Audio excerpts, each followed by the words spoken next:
Hello and welcome back to Armageddon Empires. So, I just popped right back into this. I just wanted to make a cut in the video, and then I went out and I adjusted my volume settings to make sure that the volume on my mic. But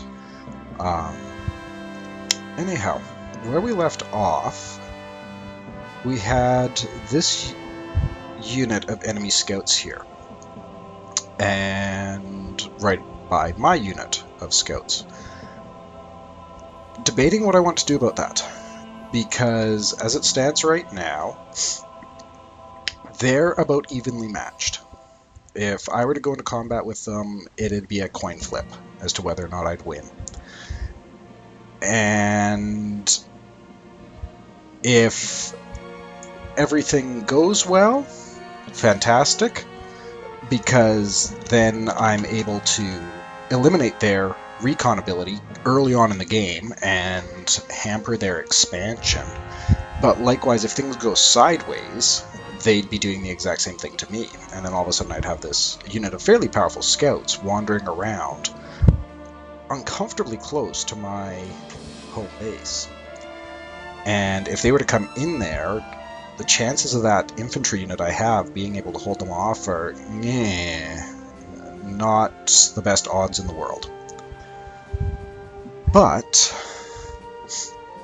I might have a trick I can do, because if I go into my hand here, I have Mr. Gordon, who is a scout hero, but more importantly, I was going to put him with these guys anyhow, but at this stage, he could get fate points into that army.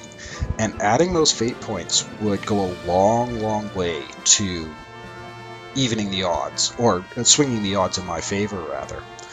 So what I'm going to do is I'm going to deploy Sigmund, pull him into an army of his own, and then didn't even bother to name it because I'm only going to have it for, supplies cache, continue. I'm going to continue moving.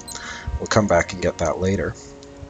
And now I can go in here, move Sigmund into eyes and ears, and now they have a commander. So now I feel a lot more confident about being able to take these guys on. So I'm going to activate them, move them in.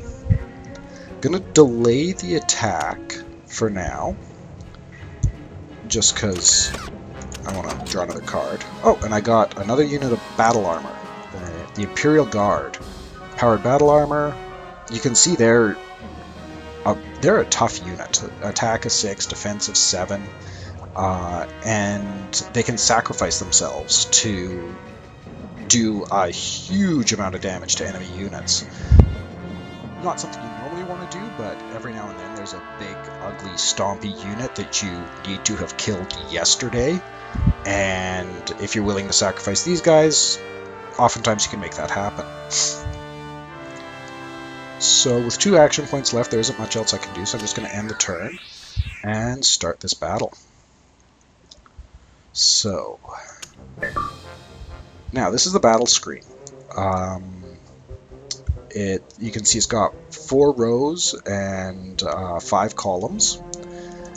All be set up over here. And we've got Sigmund in the back, and then my front line here. And then he'll be doing the exact same thing on the other side, except he's likely just going to have the 1 unit right there. So we will click ready. I've won initiative, because first of all I'm the attacker, secondly I've got a commander who gives his command rating as a bonus, and he also has fate points. So I'm going to be going first pretty much no matter what. Start this round. You'll notice his defense is a little bit better, and that's because I'm on the attack and he's in rough terrain. But with any luck, we can pull this off with Sigmund's help. 2 hits, that's a miss. I'm going to accept that. I'm only going to use my fate to prevent damage. He missed. Okay, now this is actually a really good thing, because one of the special abilities of the commandos is this counterattack. You can't see most of it right now, but basically what it is if I'm attacked, any excess defense dice that I have go on as damage to that unit. So since I got 3 successes, he got none, he's going to take 3 damage. Concedes the challenge, counterattack was activated, so now he's down to 2 hit points. Start this round, and he's elected to try and retreat. And we should have killed him, because whenever you retreat you are subject to an attack, and he rolled terribly, so I destroyed him. And I'm the winner. So that was combat. That was just a tiny little skirmish, but fairly could be fairly significant in its sort of implications, because now I've just eliminated a very valuable recon unit of his, and he has to get another one deployed. So, and I took no damage in that fight, so that was about as good as it could possibly turn out. And even though he spent some resources, I'm still going first, just on account of rolling. Everything's coming up Dave right now. So for this turn, I'm going to drop this industrial complex in to start getting some more materials resources, and then stealth eyes and ears, and start pushing them up. We'll claim the supplies cache, so we got some more materials and some more energy. And then we're going to re-stealth him, leaving me with 2 action points. You can also see here in the arid steppes there's 2 energy there, so I could send a hero up and build a collector there. You'll find stuff like that sort of scattered about. There's a random chance for any given hex to have resources available in it. I'm not overly concerned about it because that's going to be right in the middle of the front lines, and I'd spend more time trying to rebuild any collector that I put there than would be worth it. I don't have enough action points to draw a card, which is what I kind of want to do. But one other thing I could try and do... No, I can't upgrade that. I need one more human resource. Because you'll see here, I've got the Intel Center and the Research Lab that could conceivably go in here, but those slots are not available. Now, to make them available, I need to upgrade my facility here, and that'll increase the number of slots that I have to put facilities in. But unfortunately I only have the 1 human resource and I need an extra one. So, call that a turn. They really want to go first. They're going first now. Okay, so this turn, only 6 action points. I'm going to build that. Drop my Intel Center in, and I'm just going to have these guys stay put for now. That Intel Center is useful because now I'm going to get an extra 2 action points each turn, and anytime you can do that, it's just going to open up more possibilities for what you're able to do on a given turn. It doesn't matter if you go first or second quite as much.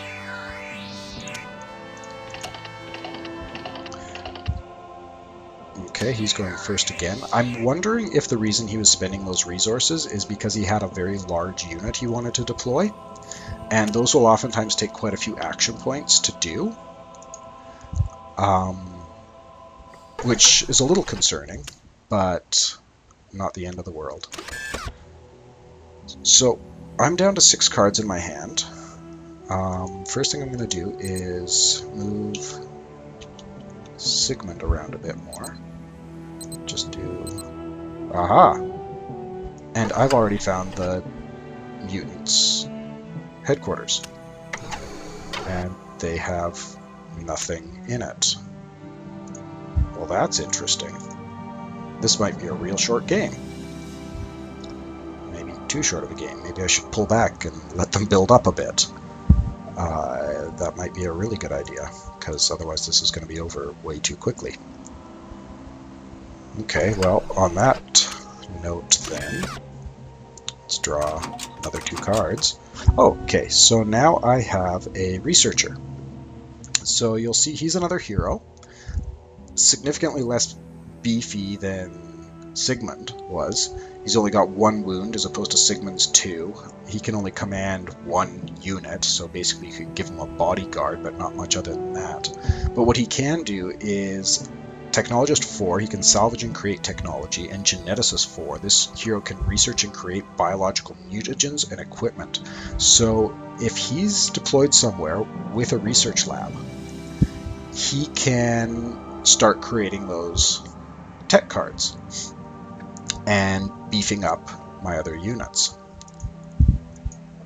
And I'm going to end my turn here because I'm out of action points. And go second, which is fine. You know what? I'm not gonna... I mean, that'd just be silly to beat this in the first couple of turns. What's in here? We will, however, see if we can hunt down this hero. So he's one of their generals, and I'm going to try and capture him, or kill him. Capturing heroes is a wonderful thing. It lets you... it gives you an extra 2 or 3 action points each turn if you have an enemy hero in your prison. And, well, killing them is just useful because then you killed one of their heroes. And Sigmund is very, very good at doing what he does. I say that and then proceed to bomb the roll. Okay, well, we'll try hunting him again. There we go. So now I've captured him. Target captured, target transported to nearest prison, and target carried no items. We'll just re-stealth here. And now if you go to my abandoned base here, you'll see there's a little tab that says prisoners, and I've got him sitting in jail. Which is wonderful. Because he's a good general for them too. Like he's a guy that you don't really want commanding armies because he can move around a lot easier. He reduces the movement cost of his army by up to 3 action points, and tactical cards don't cost action points to play when he's in command. And we haven't gotten to tactics cards yet, but it's and there now we have some defense. We've got Gargantuas and Skull Crushers. Gargantuas are one of the big nasty units that the mutants have. They're a giant. And, I mean, you can see how big they are, but they've got 8 attack, 4 defense, and 12 hit points. And anytime they hit something, they do double damage. And anytime they hit something, they decrease its defense by 2 for 2 rounds. Skull Crushers are... They're sort of a heavy infantry type unit. 5 attack, 5 defense, and they get an extra attack and defense every time they're hit for the duration of the battle. So if you do a point of damage to them, their attack will go up to 6, their defense will go down to 4, and so on. And then shock attack is a successful attack commits the target for the rest of the round. So if they hit a unit that hasn't attacked yet, then it loses its turn. And nothing in that unit. So those guys are stealthed again, which is good, because I don't want them to try and fight that Gargantua. So I'm going to end my turn here. Roll the dice. They're going to go first.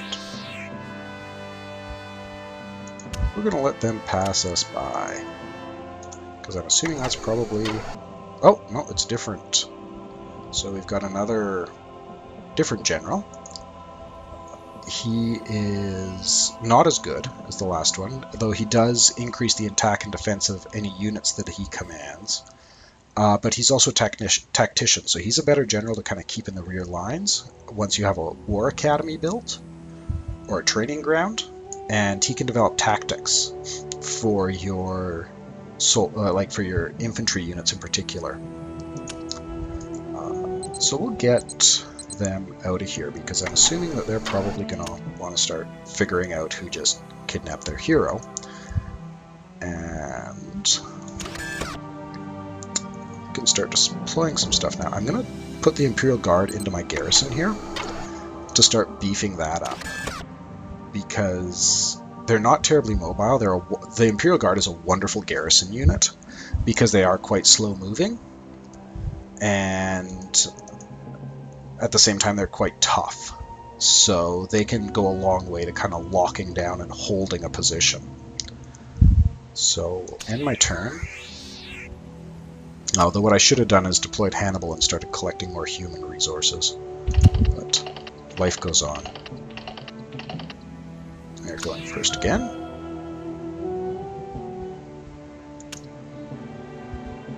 Okay, so he moved back into his headquarters. He must have been looking for me. And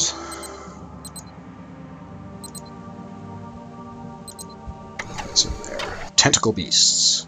So this is an example of independent army. These guys aren't going to move anywhere, but in order to get in and take the resources in that town, you're going to have to fight them. And they're fairly tough.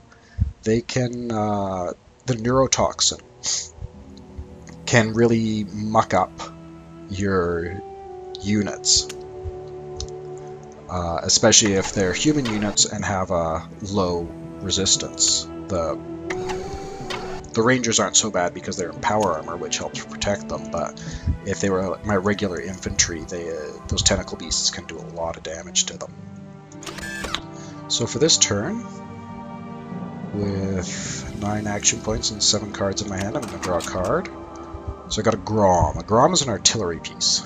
It sits in the back rank and shoots at whatever it wants to shoot at. It has a special ability where if anytime it makes an attack, it gets a second attack against a random unit in the same row. So if it attacks a front rank unit, it'll get a random attack against another front rank unit. And like that Gargantua, any successful attack decreases the target's attack by 2 for 2 rounds. So, well, sort of the opposite of the Gargantua. Rather than lowering its defense, it lowers its attack. And other than that, I'm going to create a new army, just because, and end my turn. No, they are definitely going first this time.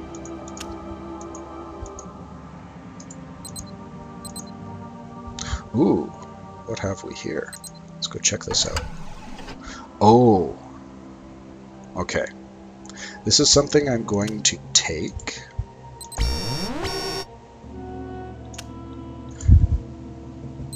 But I'm not going to use. Now,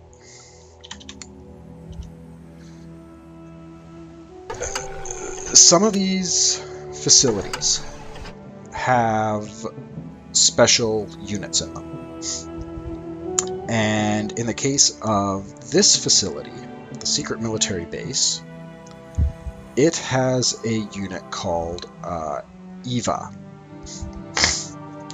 Now, the EVA is very much inspired by the EVOs from Neon Genesis Evangelion. There's a lot of, especially with the neutrals, different units that and locations that are inspired by other science fiction, fantasy, post-apocalyptic-y type stuff. Like there's a Vault 13 as an independent facility sometimes. But the thing with these special units is oftentimes they are ridiculously powerful, and the EVA is one of those. So I'll show it to you in a second here, actually. I'm just going to, because my hand is full, I'm going to deploy Hannibal so he can get started building human collectors next turn.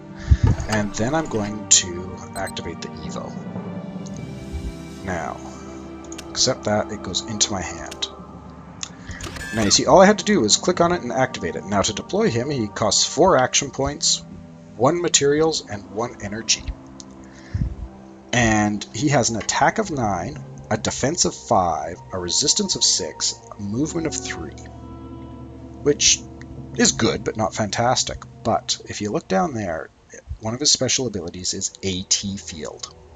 So that means it doesn't matter how much damage you do to him, you will only ever do 1 point of damage. And that makes him basically unstoppable. Like, nothing is going to take this thing out. So, and then he's got double attack as well, which lets him make 2 attacks against the same target, but that's not a big deal. The scary thing is that AT field. So, if the mutants were to get that, it would really, really suck. Now that I have it, it potentially really, really sucks for them. But I don't tend to like to play with these super powerful units. I mean, there's other ones out there too. There's a unit that's basically based on the Glitter Boys from Palladium's Rifts. There's a unit that's based on the Ogres from Steve Jackson's Ogre, if you ever played that. And other units like that that I find just make things a little too powerful. So usually what I'll do is, if I do deploy them at all, I'll deploy them into my base, and I'll just leave them there as a garrison. I figure that's fair. If they want to come and try and attack my base, then they're going to run into it, but I don't use them as offense, and sometimes I'll just outright discard them. I might leave him in just so there's a chance you might see him in combat or something like that, but for the most part, I try not to use them very much at all. So 3 AP left, there's no cards I can play. I don't think, no, because I need a human resource to build that recruiting post. Need people to recruit people, I guess. So we'll just end the turn.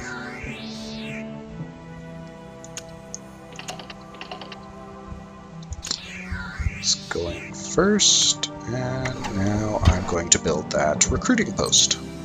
First thing.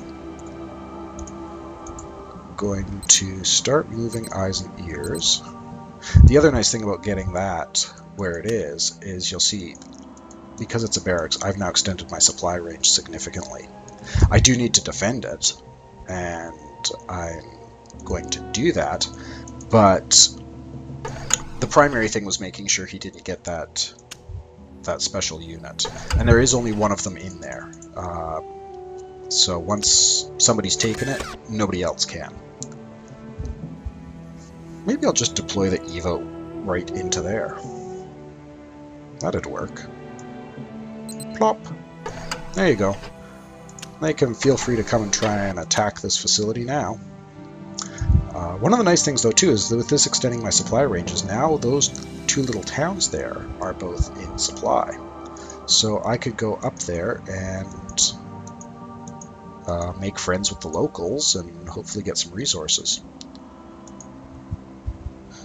So, not much else to do. Just end the turn. I'm going to start spending a little bit of this energy.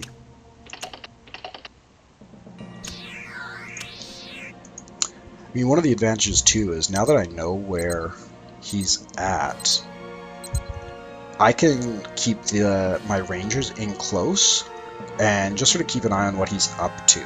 Because they've got a pretty darn good stealth, and they're tough enough that if they do get discovered, they can probably retreat out of the fight. So, for the rest of this turn, don't have a general or anything like that, but I'm going to start building up an army in preparation for a general. So I'm going to drop my Panther, into my base. And for now, at least, just leave them in the garrison. But start drawing some more cards here. Ooh, elephant. Big, stompy tank. This is the sort of thing that you want to be taking on those gargantuas with. It's about their equivalent. And a firebase. Firebase will... well, it's a supply source, basically. If you don't come across places like this that extend your supply, then if you have something like that in your hand, you can plop it down and extend your supply that way. Now, you can only deploy firebases and other facilities like that to a hero who's also in supply. But without them, you have a really tough time actually projecting force. So I've only included one in this deck, just because of the way the deck is designed, but it's probably pretty important to at least have one. But my hand is full now. I can't build anything else, so end my turn.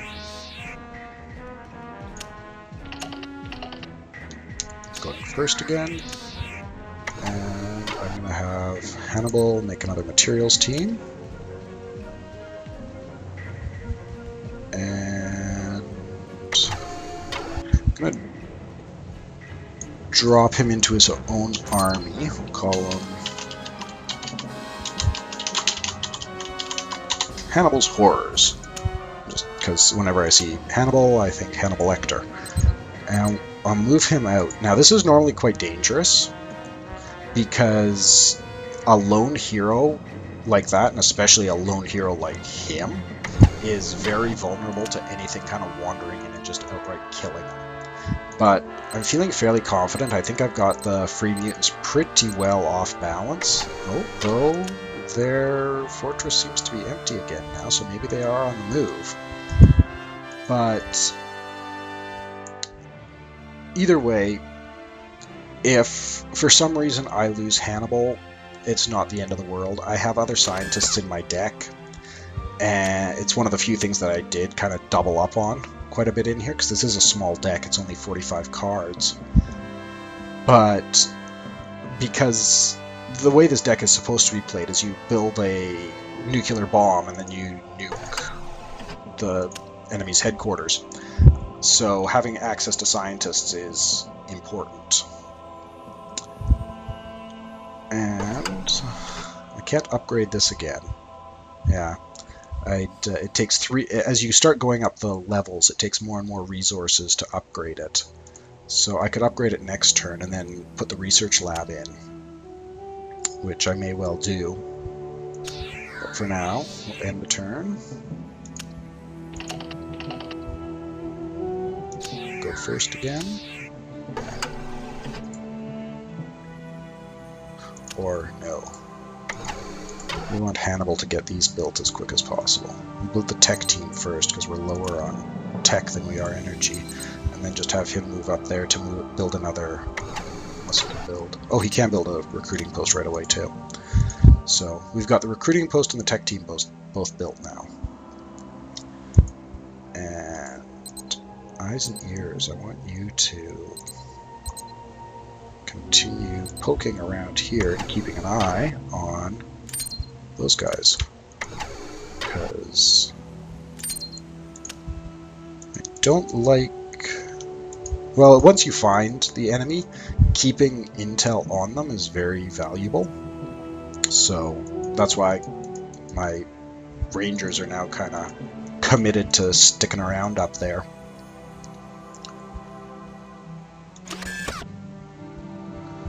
Hand is full, can't really deploy anything. I mean, I can deploy the Grom, but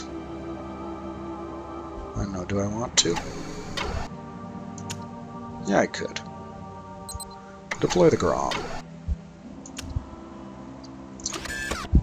Draw another card. More infantry. Where are my generals? I would like a general at some point here.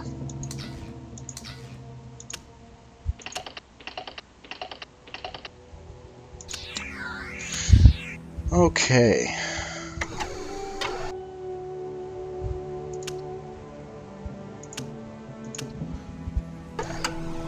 now I can upgrade this again. Move Hannibal back where he's comparably safe. And not have enough science to build the research lab. That was a little less than cunning on my part. Well, that's a waste of 13 action points. Guess I could start shuffling some units into there.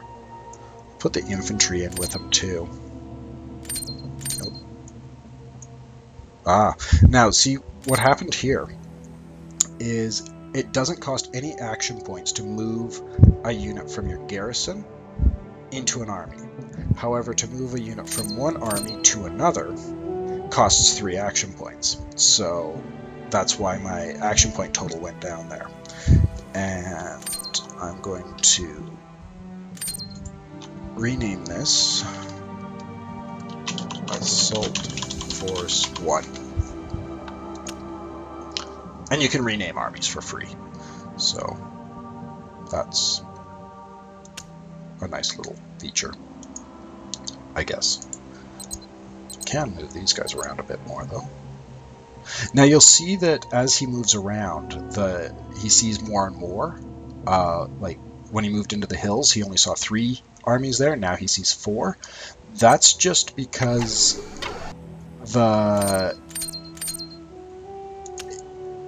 it relies on his recon ability, and he has a very good recon ability, but it's still not 100%. Like, you're not 100% going to see everything, especially if they're in a facility.